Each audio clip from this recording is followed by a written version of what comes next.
Good evening, everyone, and welcome back to this month's installment of the HRS Speaker Series. My name is Rod Walton. I am the Director of Outreach in the Learning Center here at Hamlin Robinson School. Thank you all for taking time out of your busy schedules to be here tonight. I know some of you are on your way home or maybe driving and logging in, so thank you for making time for us. I hope that tonight's event is truly special for you and leave you feeling inspired and connected to the work and just continue to enjoy the work that we do to support students with learning differences. The mission of Hamlin Robinson School is to ignite the academic and creative potential of students with dyslexia and other language-based learning differences.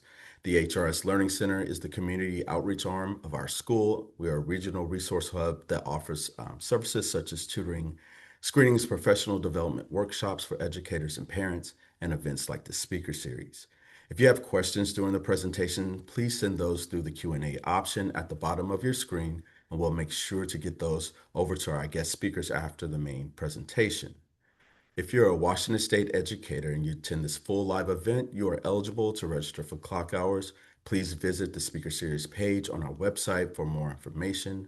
We'll also be sharing a recording of tonight's event on the Speaker Series website as well. A link will be posted sometime within the next week, and we'll send those out to you via email. And we encourage you to share this link to others who might benefit from tonight's information.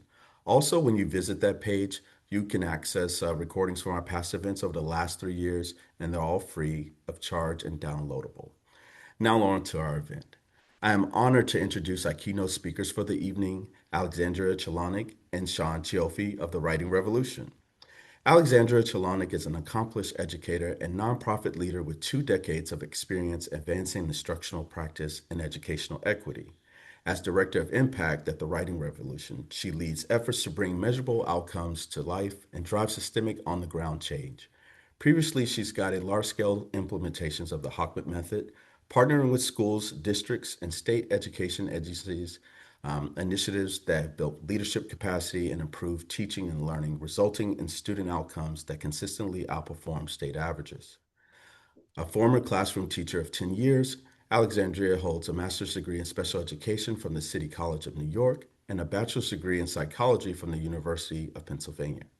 Our co-presenter, Sean Cioffi, is an educator and professional learning specialist with deep expertise in special education and effective instructional practice.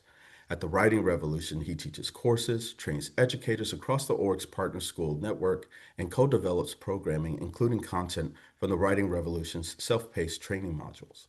Previously, Sean spent a decade teaching middle school humanities in independent schools, specializing in instruction for students with language-based learning differences. During this time, he received the Sandy Goss Scholar Award for exceptional reading and instruction. Sean holds a Master's of Science in Secondary Education and a Bachelor of Arts in History from Binghamton University. Alexandria and Sean are joining us live from the East Coast tonight. We here in the Pacific Northwest are not envying the weather that you are facing right now, and we're glad that you're able to join us. We're glad that you're safe. And now I'll turn it over to you. Thank you so much, Rod, and thank you so much for having us be part of this phenomenal speaker series and being able to speak with your community and share a bit about the Writing Revolution. We're happy that this is remote, so we all can be here together despite the freeze out on the East Coast and the rain that you all are experiencing. So we are excited to be with you all here tonight to talk about the Writing Revolution and our approach to explicit writing instruction and service of learning for grades K through 12. So let's just start by explaining what the Writing Revolution is. TWR is a nonprofit organization, and we train and support educators in implementing the Hochman Method. And the Hochman Method is an explicit set of evidence-based strategies for teaching expository writing. So it's writing that explains or informs. Something important to note is that the Hochman Method is not a curriculum. It's a set of strategies that are intended to be embedded in the content, whatever content students are learning across all grade levels. So really, TWR is content agnostic. Today, in our time, we're going to start by just sharing the need for a writing revolution, and then provide a very brief overview of the Hochman Method, and then we'll drive down deeper into talking about the sentence level strategies and how we support sentence level instruction, and then how that is going to scaffold up to support students with outlining single paragraphs, as well as preparing them for compositions or multiple paragraph essays. So just to ground our conversation, we like to start off with this quote by our founder, Dr. Judith Hochman. Dr. Hochman founded this method over 40 years ago, and we always come back to this quote. Writing is essential to thinking, to understanding, to learning, and to communicating. And we reflect on this often because writing is not a nice to have. This is an essential component of literacy. Often when we hear and talk about literacy, the focus is on reading, which is so important, but we cannot forget to also focus on writing, because really this is going to empower our students to be able to demonstrate what they know throughout their academic careers, when they move on to post-secondary opportunities, and really throughout their lives. So we focus on writing, we focus on how to support our youngest learners with writing so that can carry them through and give them opportunities for success all throughout their lives. But we know that writing is really a challenge. It's a challenge for our students. We analyze thousands of writing samples every year, just working with the partner schools that we do across the country. And we see something pop out to us across the grades. So we want to give you all a chance to just notice these little excerpts of students' writing samples from 3rd grade, 5th grade, 7th grade, and 9th grade. And just sort of think to yourself, what are you noticing?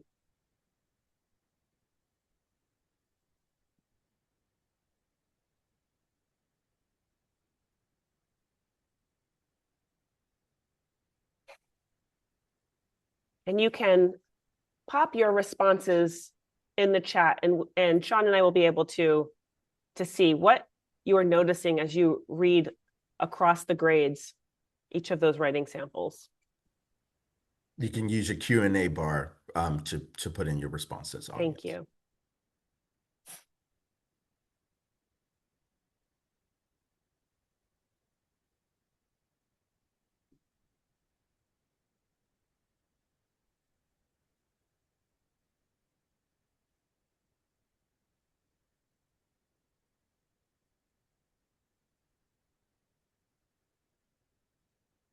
Yeah, so you all are seeing exactly what we're seeing as well.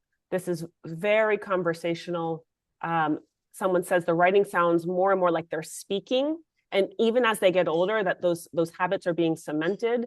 As students get older, they're writing how they speak.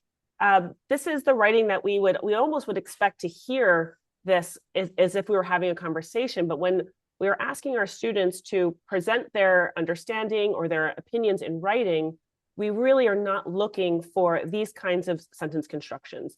But the challenge is that across the grades, when students are not explicitly taught how to express their understanding in using written language constructs, they fall back on what they know. And what they know are these oral language spoken constructs, which are different from those written constructions.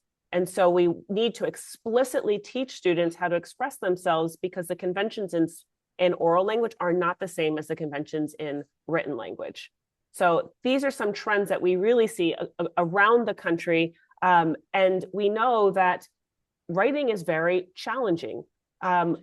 Learning to write is cognitively demanding, because students are simultaneously grappling with the new concepts that they're learning, facts or formulas that they need to apply, content-specific vocabulary, tier 2 and tier 3 vocabulary, as well as just the skills required to express their understanding in writing. And all of that is even more challenging when they need to express themselves in a paragraph or in a cohesive composition. So we cannot leave good writing to chance. Most students are not going to just organically become good writers. We have to explicitly teach writing, just like we would explicitly teach reading. But writing needs its own instructional time to support our students with integrating all of these cognitively demanding elements. So that leads us to the Hochman Method. The Hochman Method is designed to support our students by alleviating some of the cognitive load that writing places on students' working memory and how they are going to approach integrating writing skills with the content that they're learning. So the Hochman method is a carefully sequenced method of expository writing, and it builds from sentences to compositions. So we do not make any assumptions about what students know, what they should know because they're in a certain grade. We do not leave anything for chance, and we start at that sentence level. So we begin at the sentences, and we explicitly teach students 11 different sentence strategies that are commonly occurring written language structures in expository texts. And we practice those sentence strategies embedded in the content students are learning. And then we explicitly teach students a method for taking notes. Again, when grounded in the content students are learning, note-taking is shown to support students' reading comprehension and also being able to hold on to that knowledge for longer, that retention of information. We don't just tell students to write, we teach them how to construct a single paragraph outline to prepare them to then draft a paragraph. We know that when students outline first before writing the composition or the paragraph, it's going to help them organize their ideas and structure their thinking and set them up to write a much more cohesive paragraph. We then teach students how to use those very same sentence level strategies now as tools for revision. So they're going to use those strategies to improve the substance of their writing and improve the clarity of their writing. Building up through the light bulb, we're going to teach students a set of strategies they can use to summarize.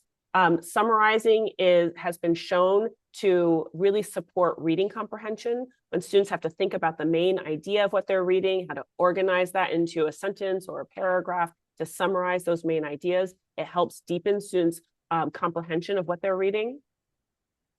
And then we're going to build on the students' ability to outline a single paragraph, and we're now going to teach them outlines for composition writing. So we'll teach students how to use a transition outline, a multiple paragraph outline to support those longer, more complex pieces of writing. And then all of this builds up to supporting students with most challenging types of writing, which is argumentative writing and research paper writing. So again, this is a very carefully sequenced method. It is scaffolded to support students building the skills that they need all along the way. We like to say that this is a go slow to go fast method, where we really spend time at the sentence level, and then we gradually increase in complexity.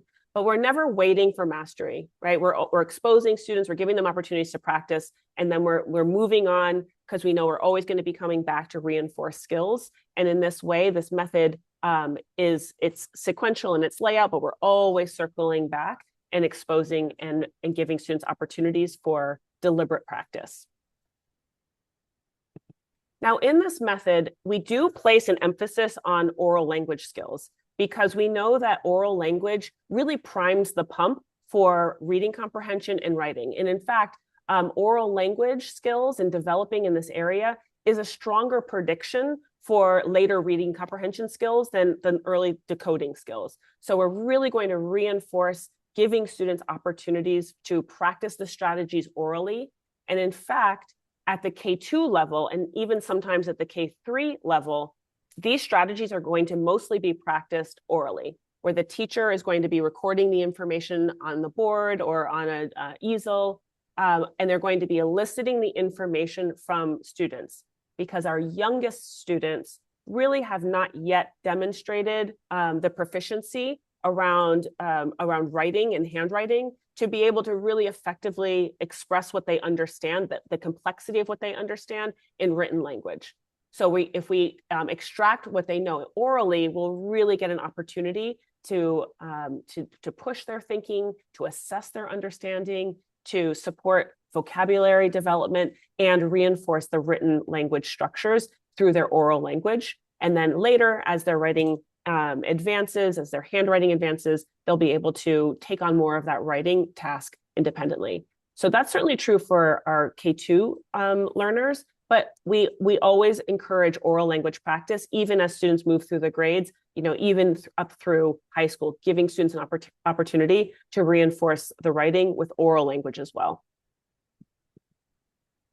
Now, something important to know is that when you explicitly teach writing, using this method, when we explicitly teach writing, that explicit written language instruction is going to support reading comprehension as well. Because when you support students with learning how to construct sentences using a variety of sentence strategies, when they encounter those same kinds of sentences in their reading, they're going to be familiar with them, and they will be better able to process what it is that they're reading and think about and understand it more deeply. So reading and writing really reinforce each other and draw on reciprocal skills. Now, the same connection can be made with thinking. We know that writing and thinking are inextricably linked. So when we explicitly teach students writing, how to outline, how to use certain structures to elaborate on their understanding, we're pushing their analytical thinking further. So when you explicitly teach writing, you're actually really boosting these other two areas simultaneously. Because again, we know that writing is just one of multiple components of literacy. Now, the Hochman method rests on 6 principles. You can find these 6 principles in our book, on our website. So we're not going to go through all of them today, but we do just want to hone in on 2 of these 6, because we think that this is really, these 2 are particularly core to this method, and especially when it's being adopted across a school or a district. So the 3rd principle states that when embedded in the content of the curriculum, writing instruction is a powerful teaching tool. So we are very much advocates as writing in service of learning. So when the Hochman method strategies are embedded from ELA to social studies, our math teachers use the method, science teachers, across all content, students are being able to reinforce their understanding through the writing. So instead of asking maybe a comprehension question to the class, that could be a place where a teacher embeds a sentence level strategy or an outline to assess students' understanding of what it is that they're learning. And when students move from one class to the next, from ELA down the hall to social studies over to math, and they see those same strategies being practiced in those classrooms, that's how we get a cohesive approach to writing instruction. And it's so powerful because now students have repeated exposures to the same strategies throughout their day, which really helps to cement the understanding of the strategies, moves that to their long-term memory, and now they're really able to focus on the content and deepen their understanding of what it is that they're learning and the vocabulary associated, et cetera. The other principle we want to hone in on is that the content of the curriculum drives the rigor of the writing activities. So we mentioned before that the Hochman method is a K-12 methodology. So we get the question sometimes, well, how does it actually get harder as you move through the grades if all the strategies are the same? Again, it's the content that drives the rigor. So in 3rd grade, you could walk into a classroom where the class is reading the text Chicks and Salsa, and the teacher is using a subordinating conjunctions activity like you see here, where students just have to complete the sentence. They could go, same person could go into a high school classroom where students are learning about Napoleon, and you can see how the STEM changes. It deepens in complexity. After Napoleon abdicated the throne, so we're using more complex vocabulary, abdicated, and we're now immersed. The strategy is immersed in in denser content. So the constructions of the English language, those really don't change as you go through the grades. Grammar doesn't change as you move through the grades. It's going to be the content and the complexity of the content that is going to change as students get older. All right. Hello, everyone, and thank you for joining us today. I'm Sean Cioffi, and I'm going to take it from here. And we're going to now take a look at the sentence level strategies in the method, and then we're going to preview one in particular. Now, as Alex mentioned, these strategies in the method are sequenced intentionally to promote students' writing progression. So here we are looking from top to bottom at how these sentence level strategies in the suite would be rolled out for students in the K through 2 grades, so our lower elementary school students. We have another sequence for how these strategies are rolled out for our students in grades 3 through 12. It's the same strategies. The way these strategies are sequenced differs slightly. With our youngest students, we align the sequence more to their developmental needs, but the strategies remain the same. And as Alex mentioned, this method places a heavy emphasis on recursive practice. So we're not viewing these strategies as a checklist where we practice a strategy, check it off, and then move on to the next strategy, never to come back. We want to always be circling back to previously taught strategies to continue to give students that necessary repetition and exposure with the different strategies and to engage in the content that they are learning about. Now, for this overview, we are going to take a closer look at sentence expansion. This is one of our most powerful strategies in the method, and it's a strategy that really has endless applications in the classroom. So the way this strategy works is we will provide students with what we call a sentence kernel. So this is a very deliberately simple, bare bones statement. It can be as few as 2 words, such as mom walked, shadows form, or it grew.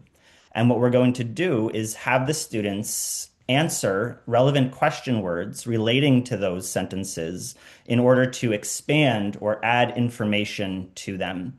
So mom walked, we could perhaps expand this sentence by answering when mom walked, or maybe why mom walked. With the kernel it grew, well, what grew? Can we be more precise and replace that vague pronoun it with a more precise subject or information? Now, the way that we format this activity, so if the students were to see this projected on the board in front of the classroom, or if they had a worksheet at their desks, this is what the activity would look like for them. Again, we begin with a teacher-created kernel sentence, that short declarative sentence. Here, we're going to use an example in content around history. So we have, they moved west. Next, we're going to have the students answer question words that are relevant to that kernel sentence. And these question words are pre-selected by the teacher. So you are, of course, in control of this activity. You are deciding what that kernel sentence entails, and you are deciding what question words the students will answer related to that kernel sentence. So here we have who moved west, when did they move west, and why did they move west? Notice that the writing line where the students will answer those question words is dotted, and that is also done intentionally. In this method, when students see dotted lines, that is their indication to write in note-taking form, which will include keywords and phrases, abbreviations, and specific symbols that we teach students to use in the method.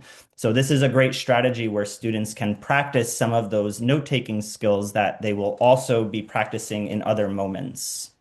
So to answer these questions in note-taking form, perhaps we could replace they with many Americans. The when could be 19th century, and we're noticing, again, we're abbreviating dates. We're using common abbreviations like a C for century, and the why because they hope to find gold, again, using B/C in place of because. Once students have answered the question words, they're going to now expand that original kernel sentence by adding that information. And they're doing that on solid writing lines. Now, just like in the method, dotted lines means note-taking. Solid lines indicates we want a complete sentence. So it should sound like a complete sentence. It should be a complete thought and grammatically correct. It should also look like a complete sentence and include proper capitalization and punctuation. This sentence could be expanded to say, during the 19th century, many Americans moved west because they hoped to find gold. Now, as Alex mentioned, writing is often not intuitive to students, and they likely will not pick up on specific written language structures unless they are explicitly taught. And with sentence expansion, we have an opportunity to reinforce a common written language structure, and that is beginning sentences with the when information. So we tell students when they practice sentence expansion, if we are asking them a when question, that is how we want them to begin their expanded sentence. Now, which question words we select will, of course, depend on the kernel sentence. We don't have to always ask them when, but when there is a when, that's how they begin. And that brings us to the reason why we teach sentence expansion. And there are many reasons. In our live training and in the book as well, we pair each strategy with a list of the benefits that it will bring to students practicing it. And so for sentence expansion, one of the things that this is going to help students to do is anticipate what a reader needs to know and find actionable ways to add that necessary information to their sentences. So by thinking of the question words and what information is missing from their sentences, it gives them a framework through which to think about how to effectively add more details to their sentences. We can also use strategies like sentence expansion to check student comprehension. Right? They're going to need to recall the content in order to answer those question words. As mentioned, with those dotted lines, students also get opportunities to practice the note-taking skills in the method. And expansion nicely lays the groundwork for eventually having students summarizing text. There's a lot of crossover in terms of skills and using relevant question words to help distill down to a main idea. This strategy helps to reinforce academic knowledge. And one of the ways that this method really nicely builds throughout the strategies is how we can use the sentence level strategies that students are practicing as tools for revision in their independent writing. So as students practice sentence expansion, they are learning how to use question words to add information to their sentences. In their independent writing, if they are writing sentences that are simple or are lacking key information, we can prompt the students to add that information through our feedback by using the question words.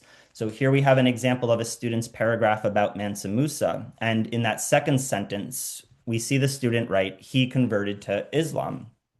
Well, why did he convert to Islam? That might be information the student knows, but hasn't yet shared in their paragraph.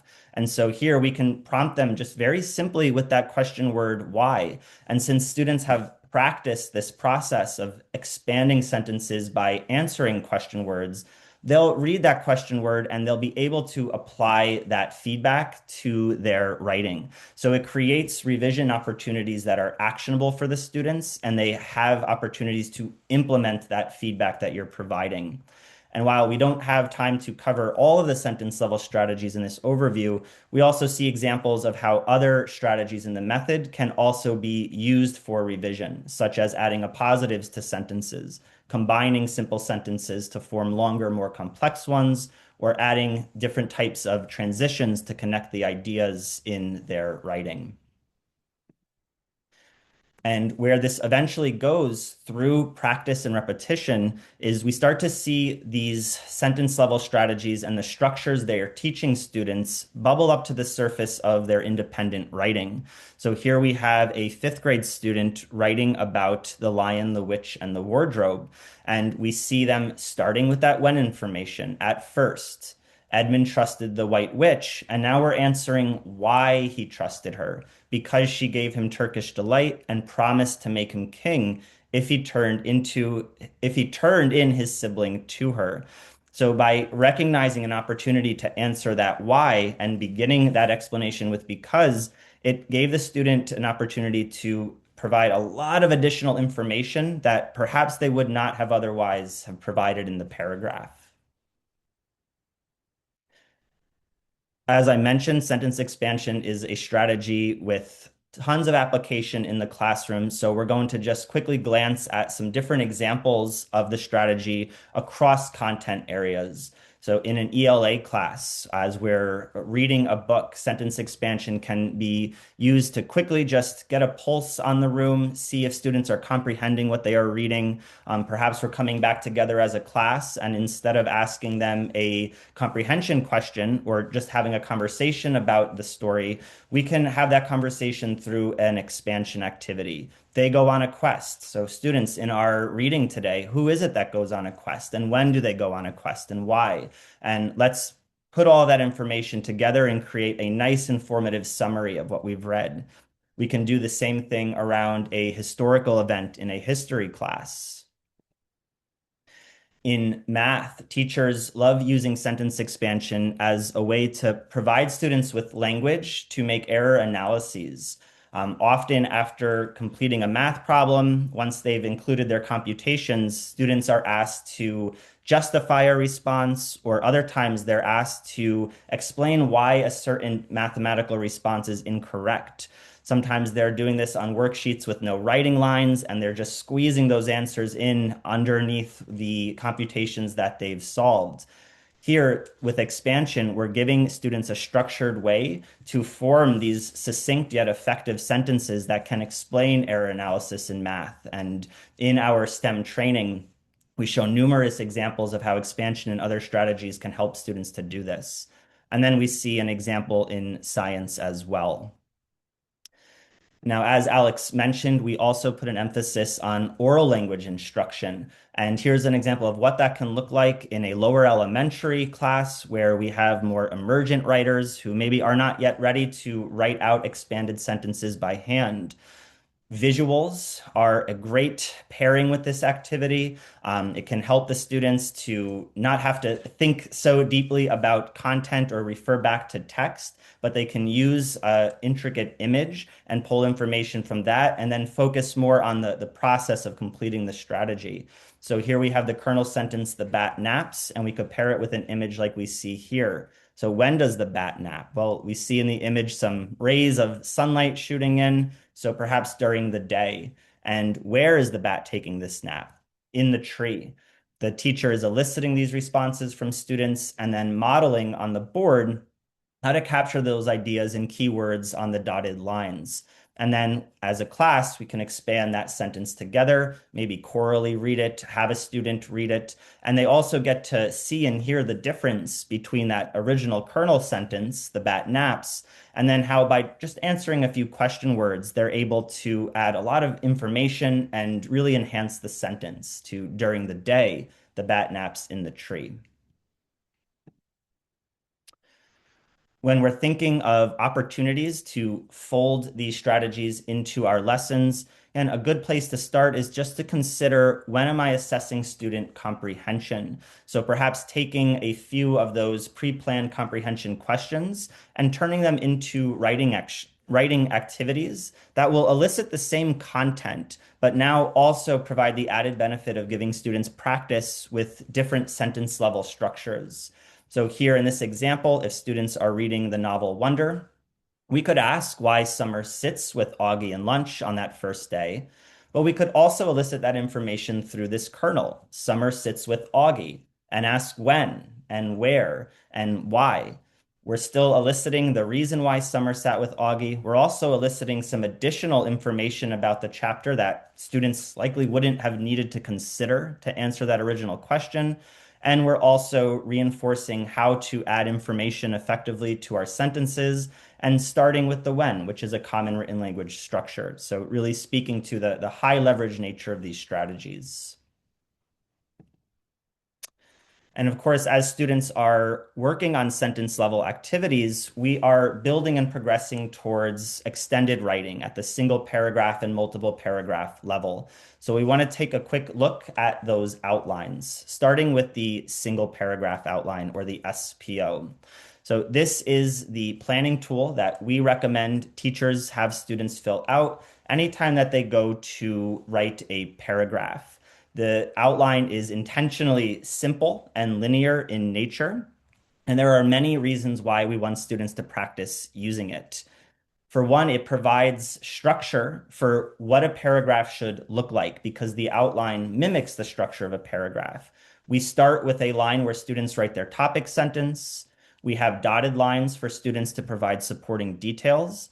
And then we have another writing line where students will write out a concluding statement to wrap up the paragraph. And because all of this information is being included on this one outline, it helps students with picking the strongest details for their paragraph. They can more readily avoid repeating details, and they can more readily stick to the topic because they can refer back to the main idea in their topic sentence as they add each new detail to the outline. It also provides a guide for students to place their details in a logical order, which is something that other common graphic organizers that we see, such as concept maps or thought diagrams, do not do. These are organizers that are nonlinear in nature. And so it's a bigger leap for the students to take information like that and then to lay it out logically in a paragraph. But the SPO provides that opportunity.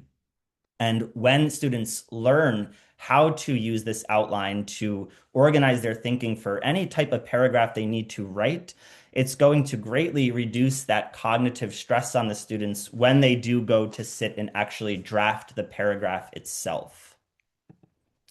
So this is just a look at some of the structures that we can use the SPO to organize our thinking around: problem solution, cause effect, compare contrast, pro con, and this is not an exhaustive list. Something that we can also do to support students is provide cues or little hints next to the detail lines to guide their thinking for how to organize information around a particular structure. And what's great about these cues is that once students are exposed to them and they have practice organizing using them, they start to stick and become part of students' long-term memory.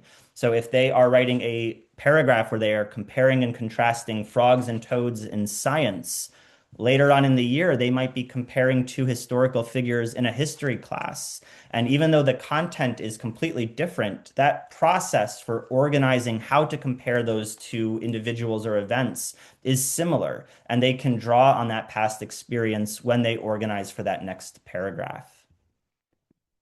And when it comes to then drafting the paragraph itself, it becomes a much lighter lift for the students. They're transferring over that already written topic and concluding sentence. And then when it comes to those supporting details, they're taking the notes that they've included on the dotted lines and then fleshing them out into full sentences.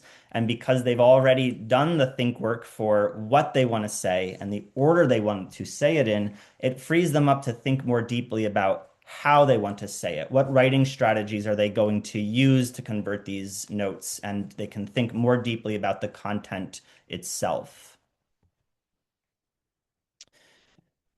Now, coming back to these two principles, we want to show two quick videos for you here. They are both teachers that are practicing filling in an SPO with their students. We have a first grade class, and then we're going to show a ninth grade class. Now, in the Writing Revolution 2.0 and in our trainings, we go through a series of different scaffolding activities that you can practice with students as they learn how to fill this outline in. The first thing we recommend doing is, as a whole class, filling in the single paragraph outline and walking them through all the steps. This can be done through a brainstorm. It can also be done through a narrative. In these videos, we're going to see two different teachers in two very different grades walk their students through filling this SPO out using a brainstorm.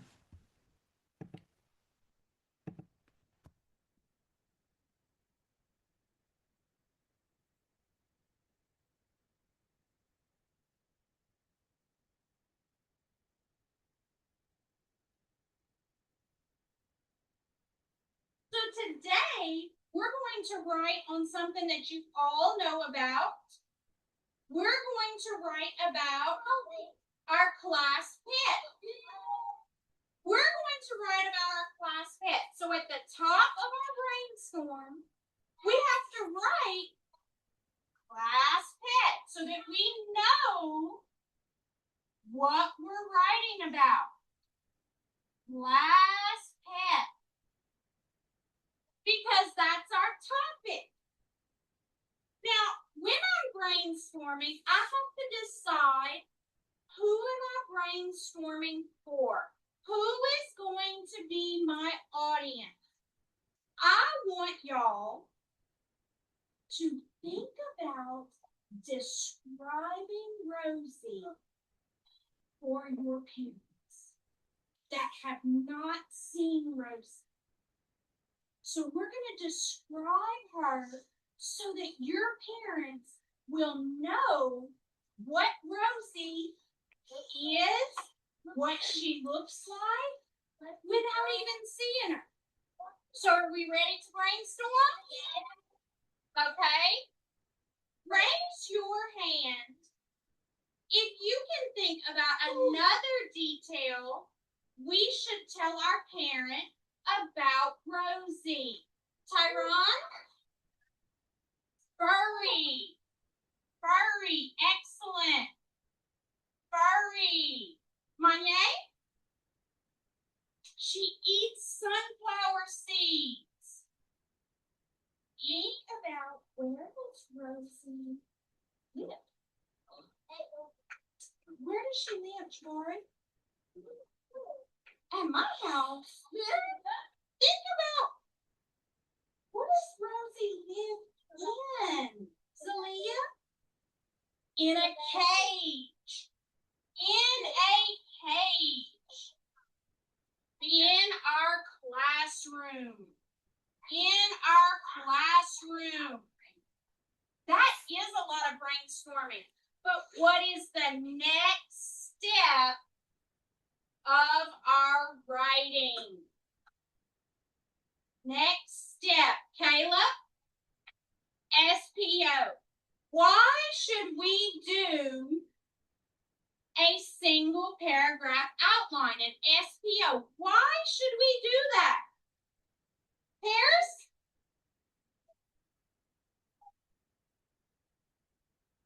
It helps us when we go to do our sentences, and it helps us do what with our information? Say, it helps us organize our information. It helps us plan what we're going to write. For detail 1, I want us to think about what Rosie looks like. So let's go back to our brainstorming. What detail did we write that talks about Rosie's looks? Cole? Okay, we said black. Was there something else that says how she looks? Manye? Small.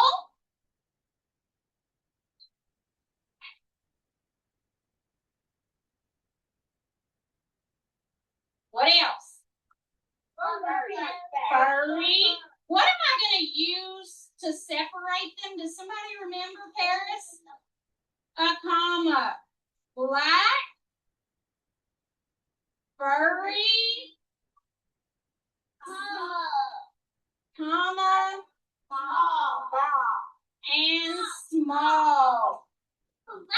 Okay, and then the lesson continued in that way as they filled out the rest of the details, and we'll take a quick look at a ninth grade example of this same process, but of course, much different content.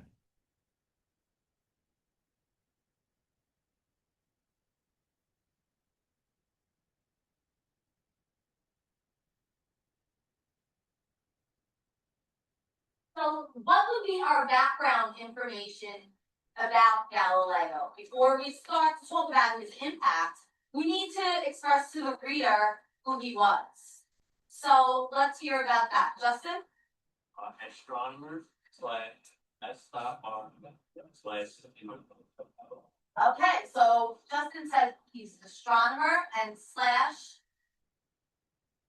Oh, good. Okay, so we're reading scientific revolution. Okay, and that's the time period. Good. Okay, very good. So now we have some background info. Now, what's his impact, overall impact? Tina?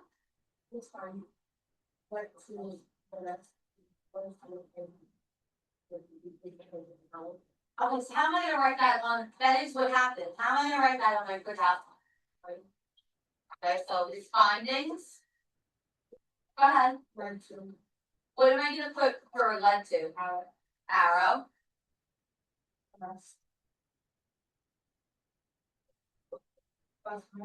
Plus.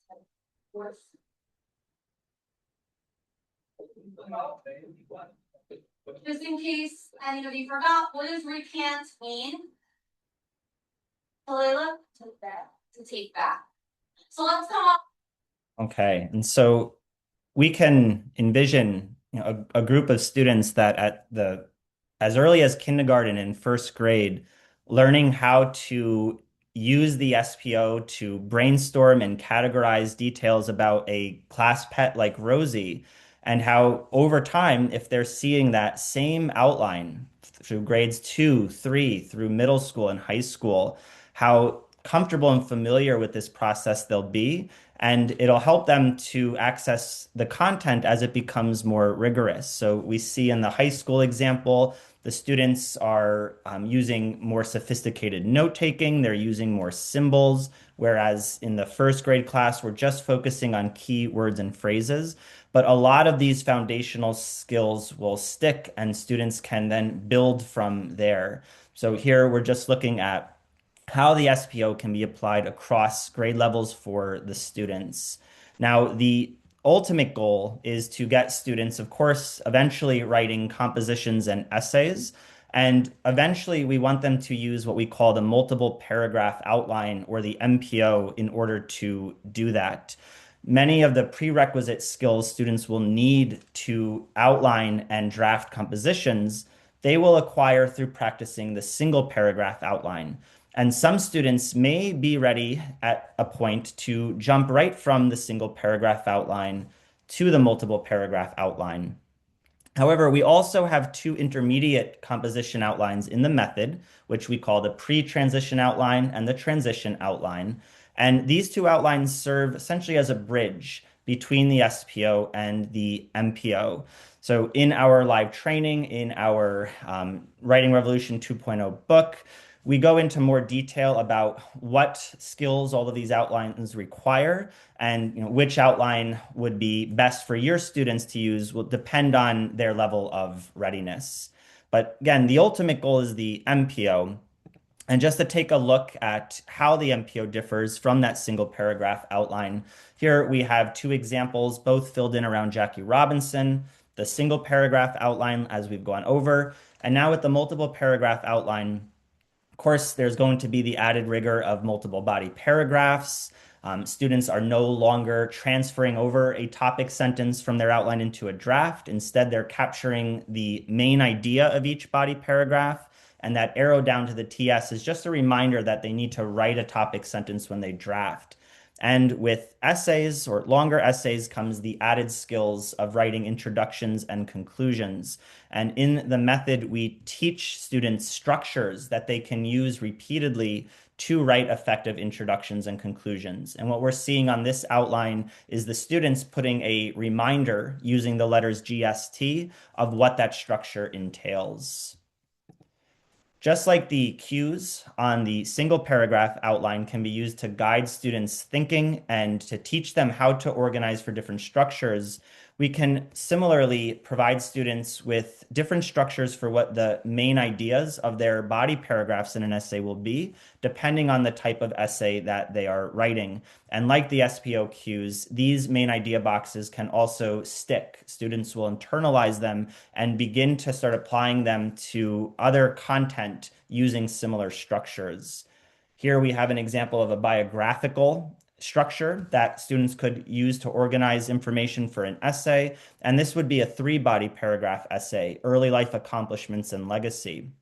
This is what it could look like on the MPO. So if students are writing about Gandhi, the thesis statement, which is one of the sentences that they write on these composition outlines, could indicate what the plan of development or how those main idea boxes could be filled out. And then students would use the thesis to capture those main ideas. And then again, repeat that structure, say the next time they go to write about an individual. So, and this was just an overview, previewing a few strategies, but ultimately what this really is about is helping to transform students' writing and getting them to move from what we saw in the beginning of this overview and what we commonly see students do, which is writing conversationally, writing the way that they speak, which often involves fragments and run-ons, to writing more like writers and using specific written language structures like appositives, like beginning sentences with subordinating conjunctions, or using transitions to connect their ideas. But this doesn't just happen for most students by chance. This happens after deliberate and repetitive practice of these strategies following the intended sequence and build, so that students acquire these skills and then use those skills to then acquire the next skills. And Roderick, I'll turn it back to you now for our Q&A. Thank you so much, everyone, for attending this webinar. Alex and I were thrilled to be here and hopefully have inspired many of you to start thinking about ways that you can implement and use this method in your classrooms as well. Yeah, Sean and Alexandria, thank you so much for really positioning writing and showing writing as that intricate puzzle piece with in the overarching view of structured literacy, how they go hand in hand and how those skills are used interchangeably that we would use through structured literacy, also using those writing skills to help us with that cognitive flexibility and our working memory, and especially, through those exercises like sentence expansion. As we are in our remaining minutes, please feel free to use the question and answer bar to ask any question about tonight's presentation or anything that you need Alexandria or Sean to expound on. Here's your opportunity.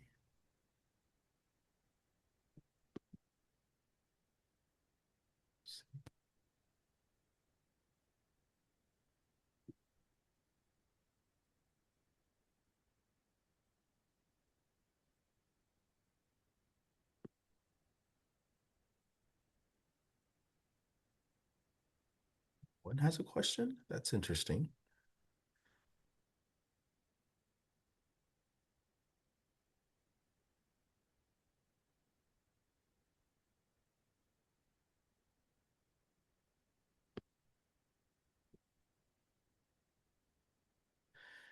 One question I was thinking of during this exercise as you were talking about the transition from SPO to MPO, when we think about students with learning differences, how is there any extra strategies that can we use when we're supporting students who are in that space versus our traditional learners? Because there are some challenges when we think about cognitive flexibility and things like that, and remembering kind of the steps and to get from one point piece of the writing to another. How do we support specifically our neurodiverse students in kind of keeping track through the sentence, building out sentence structures? Yeah, I'm happy to start that, Alex. Something we did not have time for in this overview, but we go into much more depth in our different trainings and in the book, is activities that we use to just take this process of outlining for a paragraph and breaking it down into all of the sub skills that it requires, right? Because if they're going to fill out a single paragraph outline successfully, they need to know how to write a topic sentence. They need to know how to write a concluding sentence. They need to understand how to gather best evidence, and they need to understand how to sequence those details. And so the outline itself can be broken down into, I believe we have 11 individual scaffolds in the method that each focuses on one specific skill in the outlining process. And just the way that these outlines are structured in a very simple and linear way makes it easier for students to eventually start to even just replicate the outline from memory. We can use cues as shown to guide their thinking. And for students that maybe are still learning, for example, note taking, right? Those are aspects of the outline that we can model for them. So if we are walking through, a topic sentence, we're identifying the main idea, and then we're just eliciting from students that information, we can take some of that load off of them by modeling what the notes will look like. Maybe then having them recite those notes back orally as a way to reinforce the content and practice the notes. So a lot of the benefit of the strategies isn't so much in the strategy itself, but it's also in how it is delivered and practiced in the classroom. And that is something else we talk about in our trainings, is what are those best practices to really help the students to internalize these strategies. Right. Someone asked, is this method used in kindergarten? And at what point in the year does does the research show developmentally appropriate? Yeah, I can address that one. So on our website, you can access pacing guides. So we have a pacing guide for K2, for 3-5, and then moving up 6-8, 9-12. So it just offers a recommended pacing. But really what we encourage teachers to do is, notice how your students are progressing. So as Sean said, there are two really important parts here. It's what are the strategies and what's the sequence of rollout, but then it's also that instructional delivery piece. So as teachers are designing how they're going to deliver the strategy within each of the strategies in the method, there are a whole host of scaffolds. So it really allows teachers to kind of break down each of those strategies in a very granular way, in order to be responsive to meeting students where they are. So it supports differentiating to meet students' needs. So as our youngest learners are working through these strategies, so much of the instruction is teacher-led. It's that explicit instruction, and teachers are able to get a sense of how well are students progressing with the understanding of the content. Are they using more precise vocabulary? Are they using vague vocabulary? They're able to see how are students grasping, really making more strides, being able to do the activities independently versus needing to rely on more teacher support. So all of that information that the teacher is grasping while these activities are being delivered is what is really ultimately going to support the teachers with understanding how quickly or slowly they need to move through the strategies. But I would say really those pacing guides are very helpful. They're also in the back of the book. Those are really helpful tool to just get a sense of what is about how much time is between the rollout. Great. And as you were talking, I was just thinking about any possible strategies that you would have for teachers regarding multi-language learners, right, and speakers. That's often something that comes up a lot when you think of someone who's speaking multiple languages, and being able to explicitly translate those thoughts and reverberate those learnings into a language and sentence structure that is not their native language. How does how do we support that particular learner? Sure, I can start. I don't know, Sean can add in as well. Well, for starters, we do have our posters for the strategies as well as the activities in. I know they're on our website in Spanish. When we are translating, the strategies into other languages, or when we're considering using this method to support speakers of other languages, all of the sentence constructions aren't necessarily going to transfer, right? In some languages, maybe they don't really use appositives in that way. And so that is certainly a consideration that the teachers will have to keep in mind. However, for our multi-language learners in the classroom, because the strategies are broken down to such a granular level within each of the scaffolds, we can really support language development in those ways. And the teacher is guiding and directing that process to meet students where they are. And so I would say, again, just like meeting our K2 students where they are developmentally, that really is the case for students with learning differences, as well as multi-language learners, where we're able to really meet them where they are within those different scaffolds, but still reinforcing the purpose of that strategy. All right. Someone asked, what are the challenge, or I don't know if Sean had something to add on to that or Yeah, not. my mind also just went to a lot of the opportunities for modeling and oral practice as the activities are being completed. So, as you're expanding a sentence, for example, you can have multiple students reading that expanded sentence when you're done. You can elicit multiple responses for the question words and write some of those words out for students to see, possibly to decode as well. So just a lot of practice orally. The final product for a strategy like expansion is one single sentence, but there's a lot of opportunity through the modeling to get the students practicing the necessary language frequently. Yeah, I agree with that. I think the oral piece of would be critical for a multi-language learner. Someone asked, what are the challenges or differences when students are introduced to the Hochman method in middle school? Is this a method that is best served coming in kindergarten, or is there space to jump in at any aspect of the journey? Yeah, I certainly like earlier is better, but it's never too late Right. to start this with students. And I would again, just as Alex recommended, reference the pacing guides, which do look different as the students go up the grades. So we talked a lot about the importance of recursive practice, but we also practice these strategies concurrently as well. So for example, you don't need to wait to introduce every sentence level strategy to start paragraph writing or to start note taking. These are strategies that can be woven in simultaneously, which is probably going to be necessary at the middle school level, right? You're in your early curriculum units, you're going to want students writing at length. And so there are ways to do that. And I would say again that the pacing guides offer a good starting point for how these all can align in your classroom.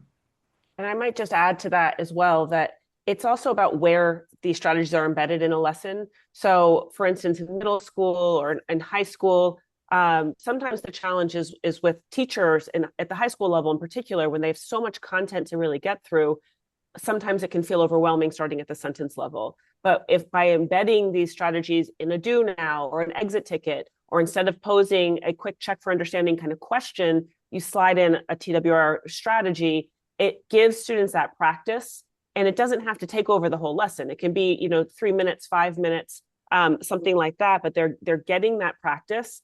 And something that's so powerful about the strategies is that the teacher gets immediate feedback as to how well the students are understanding the strategy as well as the content that they're teaching. And students get that same feedback, so they can also understand what the depth of their understanding is as well. And it can build a lot of opportunities to be successful. And so we see that when students are using these strategies, they can be successful in a lot of small chunks throughout that lesson. We know that success builds motivation for them to keep writing and to keep at these strategies. So, there is going to be that little initial hurdle in middle school where this is something different that they haven't maybe done before. But I think by taking those small steps for the teacher as well as a new methodology for teachers to take on, that can really build the buy-in from students. Well, Alexandria and Sean, thank you so much for all that you do in this space and supporting educators, bringing this method, Judith as well, Judy as well, with all the work that you do in the classrooms across the country. I mean, this is such an important time, especially when we think about the intersection of AI and how that has an implication and impact on writing, and especially in our space, what that looks like in the classroom and how our students are interacting with that and how that's impacting their writing skills. So this is very important to keep us grounded in structured writing, and how important that is to continue to help us to be able to effectively communicate our thoughts in the world. For everyone in Honors, we want to thank you for joining this installment of the HRS Speaker Series. Though this is our last event for this school year, we're not far away. Please check out the Learning Center's website for more information about spring and summer offerings that we have in person here on the Seattle campus or virtually.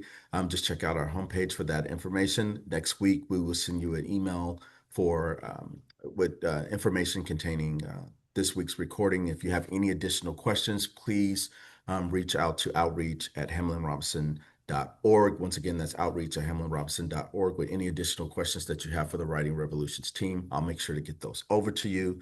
And until next time, have a good evening, have a great spring and summer, and we'll see you next fall. Thank you.